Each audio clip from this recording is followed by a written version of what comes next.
నమస్తే friends, please subscribe my channel Swapnananda vlogs.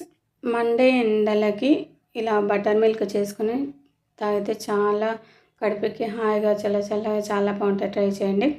పెరుగుని ఒక గిన్నెలో ఉన్న పెరుగుని ఎగ్ బీటర్తో కానీ మిక్సీ జార్లో కానీ పెరుగుని వేసుకొని మిక్సీ పట్టుకొని ఒక గిన్నెలోకి వేసుకోవాలి. ఆ మజ్జిగలో కొన్ని నీళ్ళని తీసుకోవాలి. మజ్జిగ అనేది ఎంత పలుచగా ఉంటే అంత మంచిది. మీరు తాగేదాన్ని బట్టి నీళ్ళని వేసుకోవాలి. తర్వాత దాంట్లోకి చియా సీడ్స్ని వేసుకున్నాను. మీరు కావాలంటే సబ్జా గింజలను కూడా వేసుకోవచ్చు. తర్వాత ఒక నిమ్మకాయను రసం తీసి గింజలు లేకుండా రసాన్ని ఆ మజ్జిగలో వేసుకోవాలి. దాంట్లోకి తగినంత ఉప్పు కూడా వేసుకోవాలి. దాంట్లో జీలకర్రను వేయించి మిక్సీ పట్టుకున్న పొడిని సగం స్పూను, చిన్న స్పూన్తో సగం స్పూన్ వేసుకొని ఇలా కలుపుకోవాలి.